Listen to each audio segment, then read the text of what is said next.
Yeah.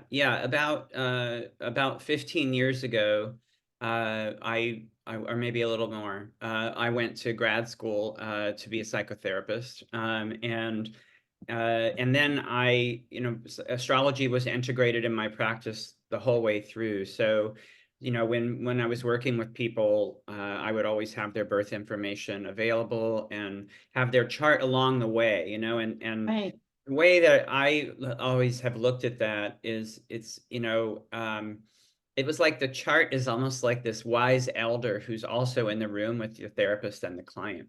Yeah. And at times when we need a way of seeing things that we can't quite see with, the usual ways, here's this elder sitting in the corner who tells you a story, tells you the story of your Mars or tells you the story, and it helps. And you know how in a traditional culture, like the elder story, they don't tell you do this or do that, right? The Right. chart doesn't, charts don't, I don't feel that the chart does that. What I think Right. it does is shares a story which activates your creative, ideas and gives you ways of seeing your life situation.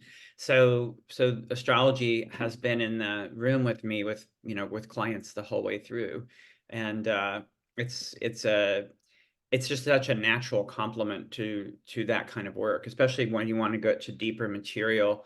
Having that chart to hold the story in a bigger way lets people go places that maybe they wouldn't go if you were using a lot of like diagnostic language or clinical stuff.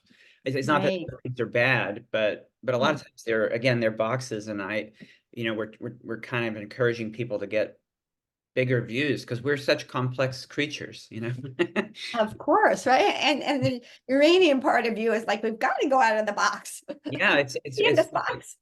and you know what? This beauty of astrology is that it really, the first thing you see when you see an astrological chart is that no one is one thing. Everybody's multiple, right? Everybody's a multiple personality, right? Everybody has what I call like an ecosystem inside the psyche. Like that whole chart is like your inner ecosystem. And zodiac, you had mentioned before we started to record one of my favorite reminders to us all is that zodiac means circle of animals. That's literally what it means. And it's basically saying we, of course, are part of circles of animals and plants and relations, but also within ourselves are this whole circle of animals, different creatures that the different planets show us, and they all need habitat. Just like out in the outer ecosystem, it goes out of balance if you don't find ways for them to all be part of it. It's similar in the inner ecosystem. If we don't let certain parts of ourselves express and move and have a place to live in our lives, we end up out of balance. And that's why my work is a lot about feeling the various creatures within and finding habitat for them in your life, whatever that means. Yeah, like Yes. Well, whatever you're place.